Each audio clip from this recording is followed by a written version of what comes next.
من الشیطان الرجیم بسم اللہ الرحمن الرحیم الف لام را تلک آیات الکتاب المبین انا انزلناه قرآنا عربیا لعلکم تعقلون نحن نقص علیک احسن القصص بما اوحینا الیک هذا القرآن وان كنت من قبله لمن الغافلین صدق اللہ العظیم۔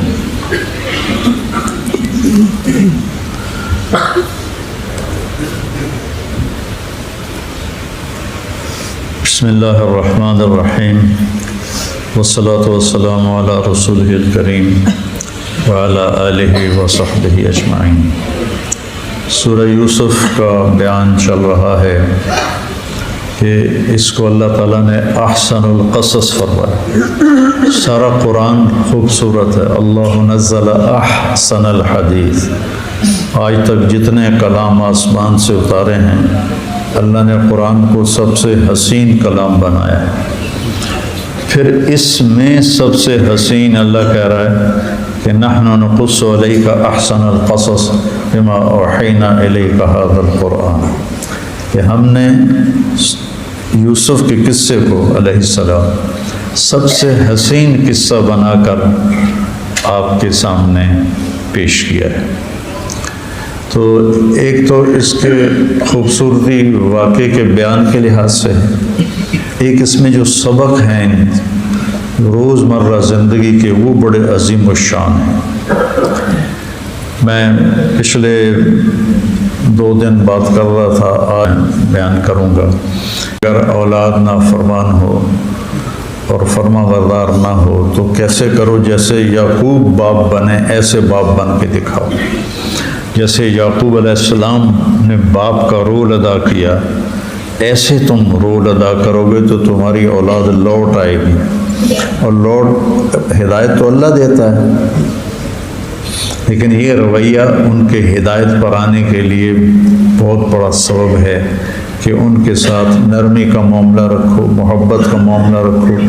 دل تو اللہ نے پھیرنے ہیں۔ ہمارے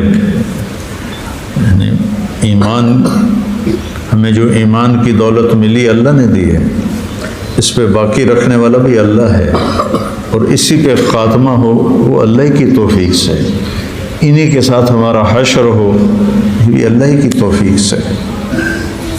تو والد کے ذمے، والدین کے ذمے جو یعقوب علیہ السلام نے کر کے دکھایا کہ وہ کہہ رہے ہیں ان ابانا لفی ضلال مبین تاللہ انک لفی ضلالک القدیم حتی تکون حرضا و تکون من الحالکین۔ ایسے سخت لفظ بول رہے ہیں کہ جو کہ والدین کا دل چیر کے رکھ دیں۔ لیکن جب یعقوب علیہ السلام نے ان کو بھیجا مصر تو ان کا یا بنی لا تدخلوا من باب واحد وادخلوا من ابواب متفرقہ، وہ ان کی ساری نافرمانی کے باوجود نہ ان کے لیے بد دعا کرتے ہیں اور نہ ان کی خیر خواہی کو چھوڑتے ہیں۔ میرے پیارے بچوں، جب تم جاؤ تو ایک دروازے سے داخل نہ ہونا، کیوں؟ کہیں نظر نہ لگ جائے۔ وہ گمراہی بتا رہے ہیں اپنے باپ کی کہ ہمارا باپ گمراہ، نبی ہو کر اس کو کہہ رہے ہیں گمراہی میں ہے، اور باپ کہہ رہا ہے کہ ایک دروازے سے نہ جانا، الگ الگ ہو کے جانا تاکہ تمہیں نظر نہ لگ جائے۔ جب یوسف کو تلاش کرنے کا حکم دیا کہ یا بنی اذهبوا فتحسسوا من یوسف واخیہ ولا تیأسوا من روح اللہ، کہ میرے پیارے بچوں جاؤ اور یوسف اور اس کے بھائی کو تلاش کرو۔ تو یہ رویہ ان کے واپس آنے کے لیے بہت بڑا ذریعہ بن جائے گا۔ اگر ان کے مقدر میں نہیں ہے تو لیکن آپ نے باپ ہونے کا حق ادا کیا، چونکہ آج کل کی اولاد کے سب سے پہلے جو مجرم ہیں وہ والدین ہیں۔ وہ اپنے اولاد کو نہ دین سکھاتے ہیں نہ قرآن سکھاتے ہیں۔ میرے کہنے کا مطلب یہ نہیں کہ عالم بناؤ، عالم بننا ضروری نہیں، مستحب ہے آج کے دور میں۔ میرا اللہ مجھ سے، میرے بچے سے کیا چاہتا ہے یہ اسے معلوم ہونا چاہیے۔ اللہ اپنی کتاب میں کیا کہتا ہے یہ والدین کے ذمہ ہے کہ اپنی اولاد کو سکھائیں۔ ایک شخص آیا حضرت عمر کے پاس، کہا یہ میرا بیٹا ہے بہت نافرمان ہے، عمر رضی اللہ عنہ نے اس کو لاٹھی اٹھائی کوڑا اپنا مارنے کے لیے، تو کہنے لگا یہ ٹھہر جاؤ ذرا۔ حضرت عمر رک گئے، کہنے لگا اولاد کے ذمے بڑے حقوق ہیں ماں باپ کے، لیکن کیا کوئی ماں باپ کے ذمے بھی حق ہے اولاد کا؟ تو حضرت عمر نے فرمایا ہاں ہے۔ کہا یہ وہ بتا دیں کیا ہے؟ کہا پہلا یہ ہے کہ نیک بیوی تلاش کرے، نیک ماں ہو تاکہ ماں نیک ہو، نیک بیوی تلاش کرے، اور دوسرا حق یہ ہے کہ جب بچہ پیدا ہو تو اس کا نام اچھا رکھے، اور تیسرا حق یہ ہے کہ اس کو قرآن کی تعلیم دے۔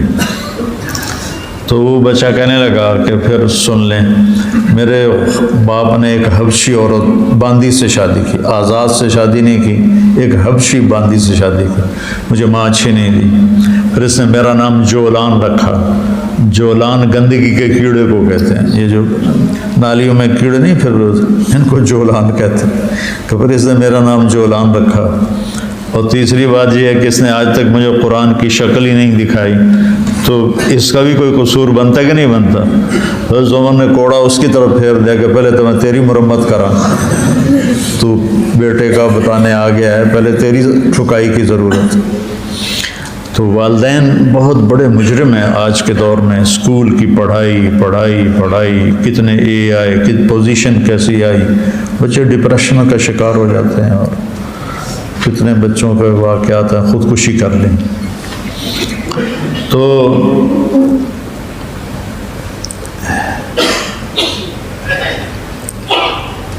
یعقوب علیہ السلام کا قصہ ہمیں بتاتا ہے کہ اپنی اولاد کے ساتھ کیسا سلوک کرنا چاہیے۔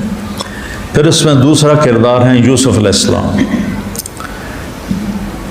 کہ اذ قالوا لیوسف سے کہانی شروع ہوتی ہے اور یوسف پر ہی جا کے ختم ہوتی ہے، پوری صورت یوسف علیہ السلام پر چلتی ہے۔ اور اس میں یوسف علیہ السلام اپنی کہانی کے آخر میں ایک جملہ بولتے ہیں، وہ اس پوری صورت کی جان ہے، اِنَّهُ مَن يَتَّقِ وَيَصْبِرْ فَإِنَّ اللَّهَ لَا يُضِيعُ أَجْرَ الْمُحْسِنِينَ۔ جو تقوی اختیار کرتا ہے اور صبر کرتا ہے، اللہ کبھی اس کو ضائع نہیں کرتا، اللہ اس کی محنت کو کبھی ضائع نہیں کرتا۔ دو چیزوں میں اگر ہم پاس ہو جاتے ہیں تو ہماری زندگی کامیاب ہے، ایک ہمارا اللہ سے تعلق ٹھیک ہو، اور ایک اللہ کے بندوں سے تعلق ٹھیک ہو۔ اللہ سے تعلق بنا کر بندوں سے بگاڑ لے تو بھی ناکامی ہے، اور بندوں سے بنا کے اللہ سے بگاڑ لے تو بھی ناکامی ہے۔ یوسف علیہ السلام کی کہانی میں یہ دونوں چیزیں بہت زیادہ ہائی لائٹ ہوتی ہیں۔ یوسف علیہ السلام 7 سال کی عمر تھی جب ان کے بھائی ان کو لے کے نکلے۔ 7 سال سے انہوں نے ظلم کو سہنا شروع کیا۔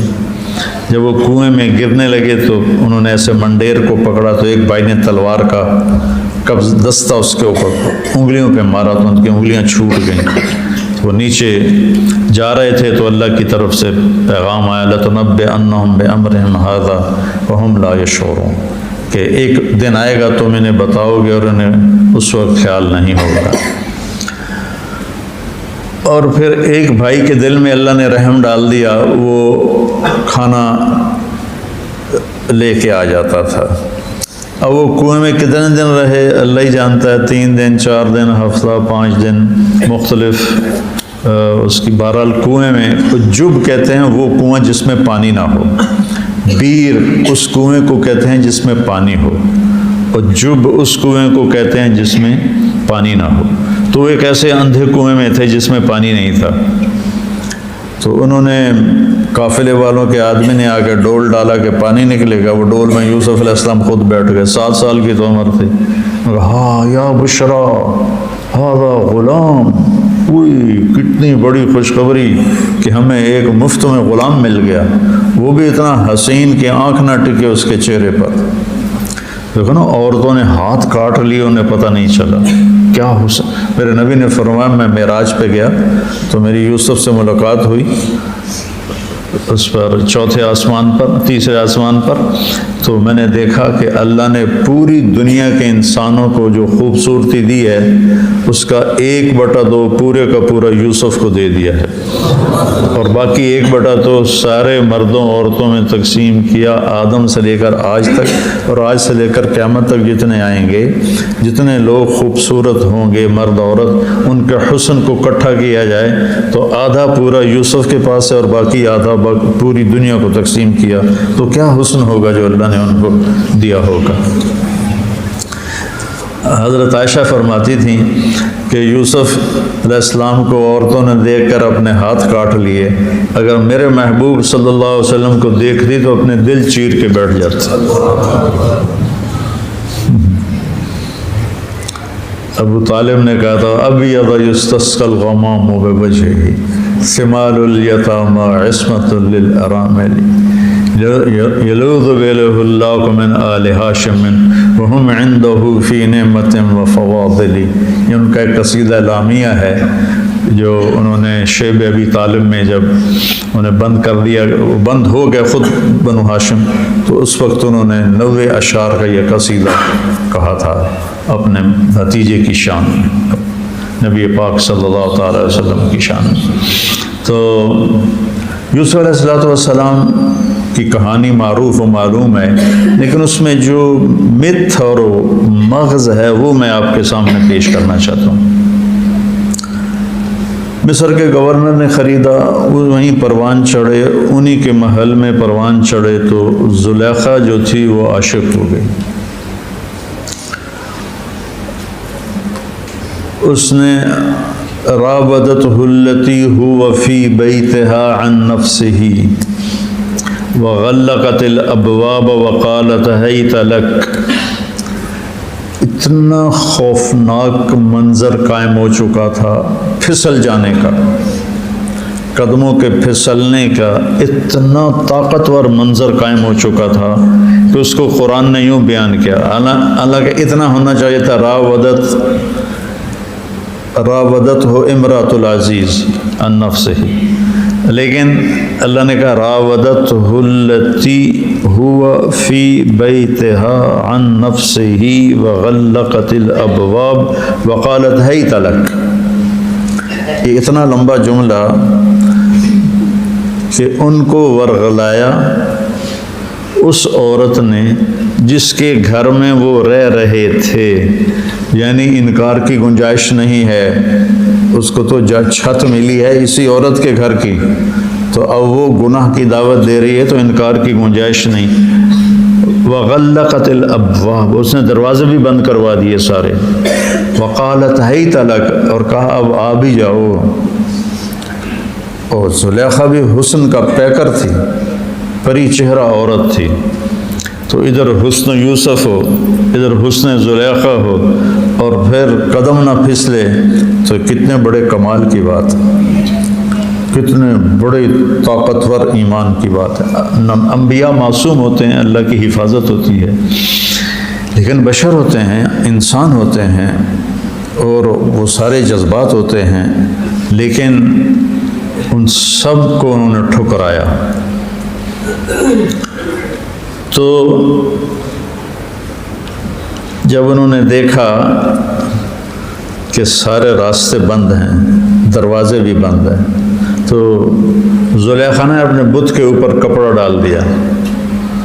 تو یوسف علیہ السلام نے فرمایا کیا کر رہی ہو؟ کہ میں اپنے خدا پہ پردہ ڈال رہی ہوں، اس کو نظر نہ آئے۔ تو یوسف علیہ السلام نے فرمایا میرا خدا تو ہر جگہ ہے، ہر شے دیکھتا ہے، تو اس کو تو پردوں سے نہیں ڈھانپا جا سکتا، تو اس پتھر سے ڈرتی ہے، میں اپنے رب سے نہ ڈروں۔ اور یہ کہہ کر دوڑ لگائی تو دروازے تو بند تھے، وہ کھلتے چلے گئے، ٹھک ٹھک ٹھک ٹھک ٹھک، جتنے بھی دروازے اس نے بند کروائے تھے اس کے سب کے تالے ٹوٹتے گئے، اور وہ آگے زلیخا پیچھے، اور آخر میں جب بڑے مین گیٹ پر پہنچے تو اس کا ہاتھ پڑا یہاں یا یہاں، کرتے کو ہاتھ پڑا، کرتا پھٹ گیا، اور اوپر سے اس کا خامد آ گیا، تو ایک دم پیترا بدلا۔ ما جزاء من اراد باهلك سوءا الا ان يسجن او عذاب عليم قال هي راودتني عن نفسي وشهد شاهد من اهلها ان كان قميصه قد من دبر فكذبته من الصادقين وان كان قميصه قد من قبل فصدقته من الكاذبين فلما راى قميصه قد من دبر قال انه من كيدكن ان كيدكن عظيم يوسف اعرض عن هذا واستغفري لذنبك انك كنت من الخاطئين۔ اس کو ان خوبصورت الفاظ میں قرآن نے بیان کیا کہ پورا قصے کو، کہ وہ کرتا پھٹا، اوپر سے وہ خامد آ گیا، وہ ایک دم اس نے اپنا داؤ پیچ بدلا کہ کیا جزا ہے اس کی جو تیرے گھر والوں کے ساتھ برائی کا ارادہ کرے، سوائے اس کے جزا خود طے کی کہ اس کو یا سزا دی جائے یا اس کو قید کیا جائے، قتل کیا جائے نہیں کہا، چونکہ اس کا تو اپنا ابھی مقصد پورا نہیں ہوا تھا، تو اس میں بھی اس نے چالاکی کی کہ اس کو سزا دی جائے یا اس کو قید کیا جائے، الا ان یسجن او عذاب علیم، یا اس کو قید کر کیا جائے یا اس کو مار پٹائی کی جائے۔ تو یہ نہیں کہا کہ قتل کیا جائے، کہ پھر تو اس کا اپنا تو ابھی مطلب پورا ہی نہیں ہوا تھا۔ میرے نبی نے فرمایا ما ترکت فتنة اعظم علی الرجال من النساء علی امتی، ما ترکت فتنة اشد علی امتی من النساء، کہ میں نے عورت سے بڑا امتحان، عورت سے بڑا امتحان مردوں کے لیے اور کوئی نہیں دیکھا۔ عورت اگر غلط روپ میں آ جائے تو اس کا نقصان بہت زیادہ بڑھ جاتا ہے، اگر وہ صحیح روپ میں ہو تو اس کے قدموں تلے جنت ہے۔ میرے نبی نے فرمایا کہ ماں کے قدموں تلے جنت ہے۔ ایک صحابی نے پوچھا یا رسول اللہ میں کس کی خدمت کروں؟ کہا امک، اپنی ماں کی۔ کہا اس کے بعد؟ آپ نے کہا امک، اپنی ماں کی۔ کہا اس کے بعد؟ آپ نے کہا امک، اپنی ماں کی۔ کہا اس کے بعد؟ کہا اباک، پھر اپنے باپ کی۔ 3 دفعہ ماں کا فرمایا اور 1 دفعہ باپ کا فرمایا، اپنی ماں کی خدمت کر، ماں کی خدمت کر، ماں کی خدمت کر۔ آپ جنت میں تشریف لے گئے تو آپ نے قرآن کی تلاوت سنی، آپ نے پوچھا فرشتوں سے یہ کون تلاوت کر رہا ہے؟ کہا یہ حارثہ بن نعمان ہیں، تلاوت کر رہے ہیں۔ جنت میں کیسے گونج رہی اس کی آواز؟ تو پتہ چلا کہ ماں کی ایسی خدمت کی ہے کہ اللہ تعالیٰ نے خوش ہو کہ جب حارثہ قرآن پڑھے پوری جنت کو سنایا گیا۔ تو مجھے آپ کو سنانے کے لیے، آپ کو مشکل سے 1000 آدمی بیٹھے ہو تو یہ مائک کا سہارا لینا پڑ رہا ہے، اگر میں ہٹا دوں تو باہر آواز نہیں جائے گی، اور آواز ٹریول کرتی ہے ہوا کے ساتھ۔ اگر بیچ میں سے ہوا نکال دی جائے اور ادھر 10 سپیکر رکھ دو تو میں خود اپنی آواز نہیں سن سکوں گا۔ آواز ڈیولپ ہی ہوا کے ساتھ ہوتی، میری زبان حرکت کرتی ہے، ساتھ ہوا حرکت کرتی ہے۔ 500 کلومیٹر اوپر چلے جائیں جہاں ہوا ختم ہو جائے، 500 کلومیٹر کا غلاف ہے زمین کے گرد، جہاں یہ ختم ہوتا ہے وہاں جا کے آپ سامنے بیٹھ کے گفتگو کریں، آپ ایک دوسرے کی نہیں سن سکتے۔ تو وہ کون سا آلہ تھا حارثہ کے پاس کہ 7 آسمان کو چیر کر اس کی آواز جنت میں سنائی دے رہی؟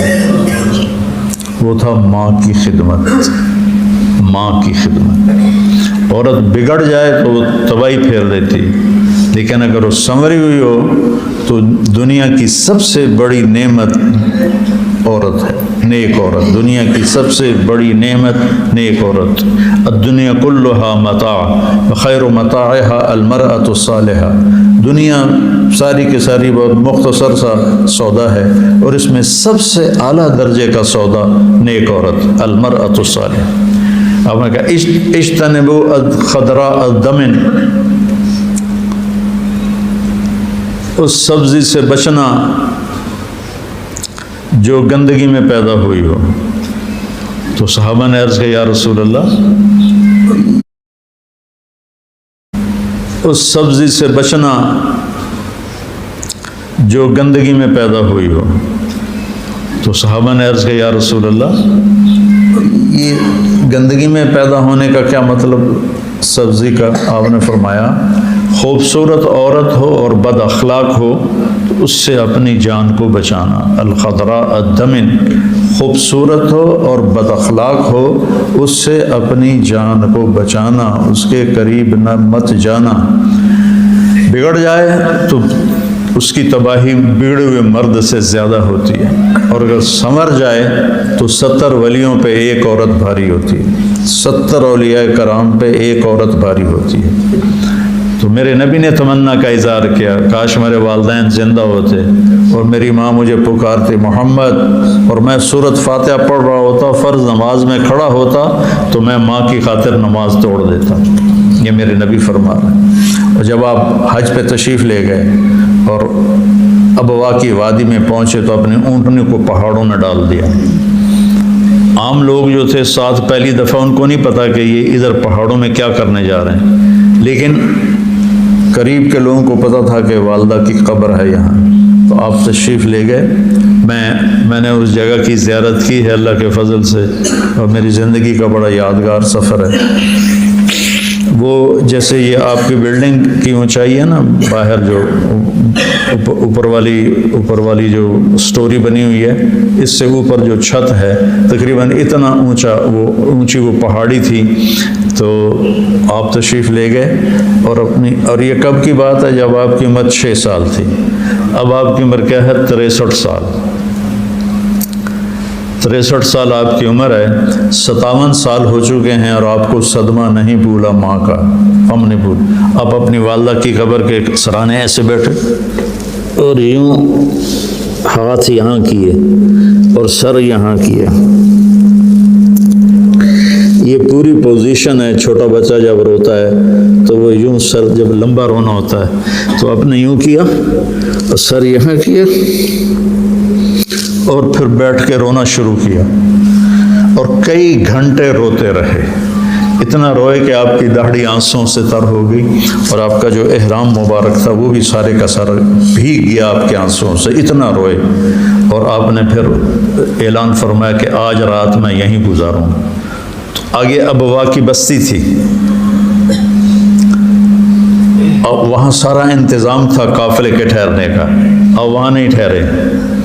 آپ نے ماں کی قبر کے سرحانے قیام کیا، قبر کے سرحانے قیام کیا۔ یہ آدمی ہفتے کے بعد صدمہ بھول جاتا ہے۔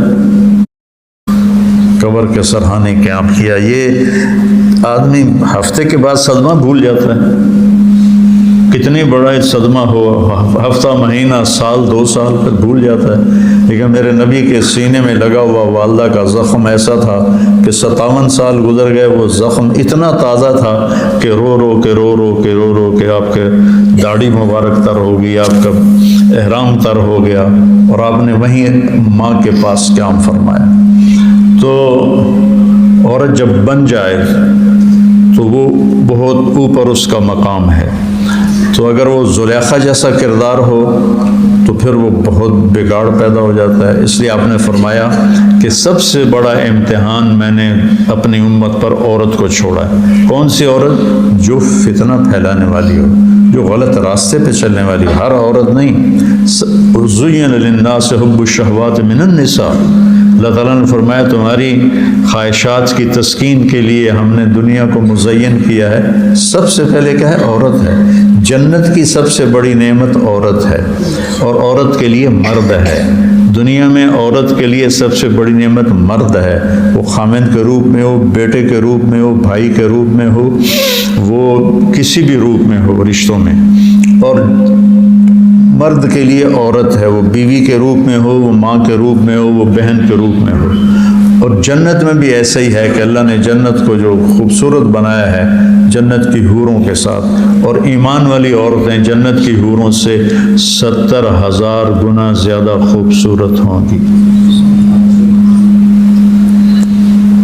ایک حدیث میں آتا ہے کہ اللہ تعالیٰ اپنی نعمتوں کے دروازے کھولے گا، تو حضرت ام سلمہ نے پوچھا یا رسول اللہ، دنیا کی عورت افضل ہے یا جنت کی عورت افضل ہے؟